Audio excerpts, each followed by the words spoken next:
ان دشمنوں کے نام جنہوں نے رسول رحمت صلی اللہ علیہ وسلم اور صحابہ کرام کو ہر طرح کی اذیتیں پہنچائی اور تکلیفیں دی۔ نبی صلی اللہ علیہ وسلم کو اور صحابہ کو تکلیف دینے والے دشمنوں کا تذکرہ۔ ان کا نام کیا؟ ابو البختری بن ہشام مطلب، جن کا تعلق قبیلہ اسد سے تھا، یہ عربی دشمن تھا۔ اسود بن عبد یغوث، جس کا تعلق قبیلہ بنی زہرا سے تھا۔ منبہ بن حجاج، عاص بن وائل اور حارث بن قیس، جن کا تعلق بنی سہم سے تھا۔ ابو لہب، جس کا تعلق بنو ہاشم سے تھا۔ ابی بن خلف اور امیہ بن خلف، جن کا تعلق بنی جمح سے تھا۔ نظر بن حارث، جن کا تعلق بنی عبد الدار سے تھا۔ عمرو بن ہشام یعنی ابو جہل۔ ولید بن مغیرہ، جن کا تعلق بنی مخزوم سے تھا۔ عاص بن سعید، عقبہ بن ابی معیط، حکم ابن العاص، جن کا تعلق بنی امیہ سے تھا۔ یہ سب لوگ صحابہ کے نبی صلی اللہ علیہ وسلم کے دشمن تھے۔ ابو جہل، اس کا نام تو آ گیا اوپر، ہشام، جس کا نام عمرو بن ہشام ہے، قبیلہ بنو مخزوم کا سردار تھا۔ دبلا پتلا، سخت لبو لہجہ اور کڑک آواز والا تھا۔ اچھے لباس اور اچھی سواری کا خاص اہتمام کرتا تھا۔ غرور گھمنڈ کا پتلا تھا۔ اسلام کا ازلی دشمن تھا۔ حضور صلی اللہ علیہ وسلم نے اس کو ابو جہل کا لقب دیا۔ بڑا ہی سرکش، شیخی پکارنے والا، بد اخلاق اور بد زبان تھا۔ ایک مرتبہ ایک شخص اونٹ بیچنے کے لیے مکہ مکرمہ آیا۔ ابو جہل نے اس سے اونٹوں کا سودا کیا اور اونٹ اپنے قبضے میں لے کر چلا گیا۔ اس شخص نے جب قیمت طلب کی تو قیمت ادا نہ کی۔ اس شخص نے تنگ آ کر حرم میں بیٹھے سرداروں سے فریاد کی۔ اتفاق سے وہاں رسول اللہ صلی اللہ علیہ وسلم موجود تھے۔ کسی نے شرارت سے ایک شخص سے کہا کہ یہ صاحب تم کو ابو جہل سے قیمت دلوا سکتے ہیں۔ وہ شخص حضور صلی اللہ علیہ وسلم سے فریاد کرنے لگا۔ حضور صلی اللہ علیہ وسلم فوراً اس شخص کو لے کر ابو جہل کے پاس پہنچے۔ پولیس کے سرداروں نے تماشا دیکھنے کے لیے ایک شخص کو کے پیچھے کر دیا۔ حضور صلی اللہ علیہ وسلم نے ابو جہل کے گھر پر دستک دی۔ ابو جہل نے پوچھا کون ہے؟ حضور صلی اللہ علیہ وسلم نے فرمایا محمد۔ اس نے فوراً دروازہ کھولا۔ حضور صلی اللہ علیہ وسلم کو دیکھتے ہی اس کا رنگ فق ہو گیا۔ حضور صلی اللہ علیہ وسلم نے ابو جہل سے کہا اس شخص کا حق ادا کر دو۔ ابو جہل گھر کے اندر گیا اور فوراً اس شخص کو اونٹوں کی قیمت ادا کر دی۔ تماشا دیکھنے کے لیے جو شخص آیا تھا وہ تعجب میں پڑ گیا اور اپنے ساتھیوں کو اس واقعے کی اطلاع دی۔ یہی وہ ابو جہل ہے جو جنگ بدر میں ڈھیر ہو کر بے یار مددگار پڑا ہوا پایا گیا۔ ایسا ظالم فطرت کا آدمی تھا۔ آدمی ایک دن مکے میں اونٹا بیچنے آیا تو لے کو پیسے دے آنے ابو جہل۔ پھر بعد میں کیا کیا وہ اونٹا والا آدمی کیا کیا، کسے بولنا میرا مسئلہ کون حل کر سکتے؟ مکے کے سردار لوگ کعبۃ اللہ کے پاس تھے تو سب کو دیکھا، کسی سے پوچھا میرا مسئلہ کون حل کر سکتے؟ تو بھائی ان کو بولو بھائی نبی صلی اللہ علیہ وسلم کو۔ نبی صلی اللہ علیہ وسلم سے بولتے تو پھر نبی صلی اللہ علیہ وسلم جا کر ابو جہل کا دروازہ کھٹکھٹاتے پوچھتے تو لا کر خاموش ہو جاتا۔ تو یہ روک تھا نبی کا۔ عقبہ بن ابی معیط اور ابو لہب۔ عقبہ بن ابی معیط اسلام کا سخت ترین دشمن تھا۔ اس کا اصل نام ابان بن عمرو تھا، ابان بن ابی عمرو تھا۔ اس کی کنیت ابو ولید تھی۔ رسول اللہ صلی اللہ علیہ وسلم کا پڑوسی تھا اور ابو لہب رسول صلی اللہ علیہ وسلم کا چچا تھا۔ انتہائی بدبخت تھا وہ اور اس کی بیوی، دونوں رسول صلی اللہ علیہ وسلم کو ستاتے تھے۔ رسول صلی اللہ علیہ وسلم فرمایا کرتے تھے میں دو بدترین پڑوسیوں کے درمیان رہتا تھا، ایک ابو لہب اور دوسرا عقبہ بن ابی معیط، ابان بن ابی عمرو۔ یہ دونوں حضور صلی اللہ علیہ وسلم کے گھر میں گندگی پھینکا کرتے تھے اور حضور صلی اللہ علیہ وسلم کی شان میں گستاخی کیا کرتے تھے، بے ادبی کی باتیں اور ایذا رسانی پر اتر آتے تھے، تکلیف دینے والی باتیں بولتے تھے۔ حضور صلی اللہ علیہ وسلم نے ان دونوں کی ہر ایذا کو، ہر تکلیف کو برداشت کیا کرتے تھے۔ یہی وہ عقبہ بن ابی معیط ہیں جس نے حضور صلی اللہ علیہ وسلم کی گردن مبارک پر چادر ڈال کر گلا گھونٹنے کی کوشش کی تھی نماز کی حالت میں۔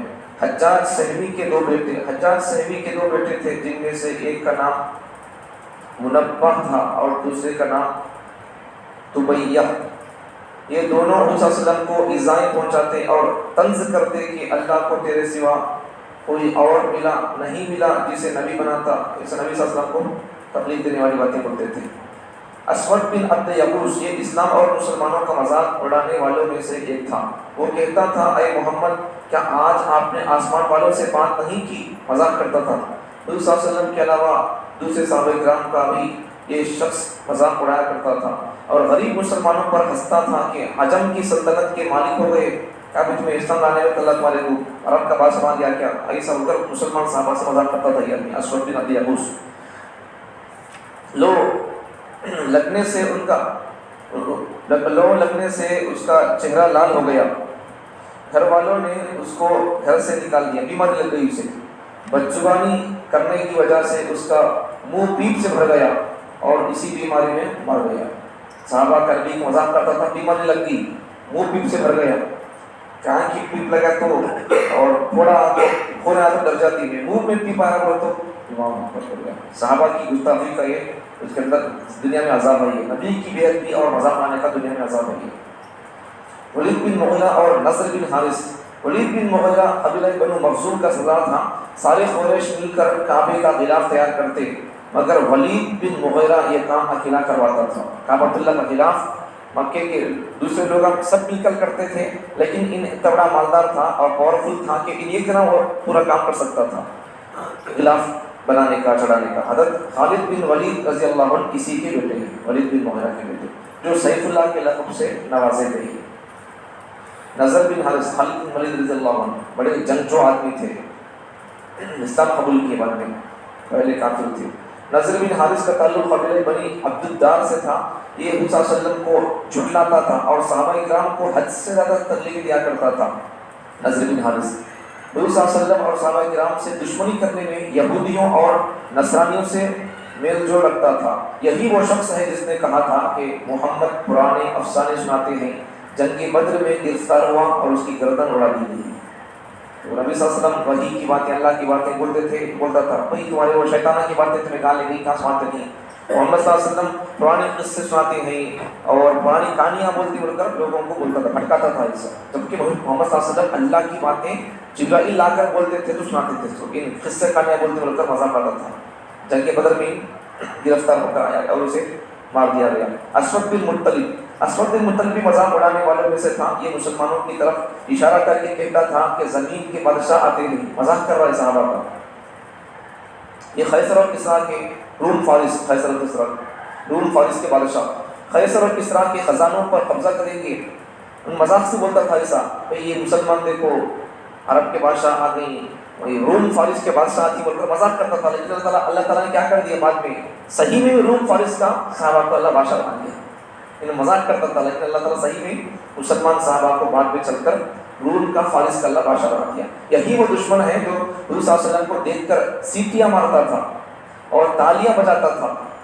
دیکھو یہ آج جو بچے، ہمارے نوجوان بچیوں کو دیکھ کر سیٹیاں مارنا، مذاق اڑانا، یہ اصل میں یہ کافروں کا مزاج ہے۔ یہ نبیوں کو دیکھ کر سیٹیاں مارتے تھے کافر لوگ، آج ہمارے بچے تربیت نہ ہونے کی وجہ سے بچیوں کو دیکھ کر سیٹیاں مارتے ہیں، یہ مزاج ہے وہ کس کا ہے، کافروں کا مزاج۔ انجام کر اندھا ہو کر دنیا سے گزر گیا۔ ابی بن خلف اور امیہ بن خلف دونوں مکے کے سرداروں میں سے تھے، دونوں بڑے ہی شریف تھے، مذاق اڑانے والوں اور جھٹلانے والوں میں آگے تھے۔ ابی بن خلف ایک مرتبہ ایک بوسیدہ ہڈی لے آیا اور اسے ریزہ کرتے ہوئے کہنے لگا، ایک پرانی ہڈی لا کر ایسا کر ڈالتا اسے، اور بعد میں کیا بولتا، کہنے لگا کہ کیا آپ کا رب اس چورے کو، یہ جو پوڈر ہو گیا ہے یہ ہڈی، اسے بھی تمہارا اللہ زندہ کرتا ہے کہ انسان بنا کے پیدا کرتا ہے، کیا پوچھتا ہے، آپ کا رب اس چورے کو پھر سے جوڑ دے گا۔ اسی وقت حضور صلی اللہ علیہ وسلم پر وحی نازل ہوئی اور اس کے سوال کا جواب دیا گیا، آپ کہہ دیجئے اے محمد کہ ان ہڈیوں کو وہی اللہ زندہ کرے گا جس نے ان ہڈیوں کو پہلی مرتبہ پیدا کیا تھا۔ حضرت بلال رضی اللہ عنہ اسی امیہ بن خلف کے غلام تھے، اس نے حضرت بلال رضی اللہ عنہ پر ظلم کے پہاڑ توڑے تھے، بعد میں ان بھی مارا جاتا ایک جنگ کے اندر۔ تو ظالم اور جابر ان کے پاس کتنا بھی طاقت پاور ہو، وہ لوگ کتنا بھی مسلمانوں کے اسلام کو مذاق اڑائیں، ایک وقت وہ آئے گا کہ ان کا ظلم اور ان کا نشہ ظلم کا اور ستانے کا وہ اتر جائے گا۔ اللہ تعالی ہم تمام کو ظالموں کے ظلم سے بچائیں۔ جتنا بھی ہمارے مسلمانوں پر یا ہم پر اسلام پر ظلم ہو، اپنے دین پر مضبوط اور ثابت قدم رہنے کی توفیق عطا فرمائے۔ ظالموں کے تسلط سے، ظالموں کے ظلم سے مسلمانوں کی اسلام کے حفاظت فرمائے۔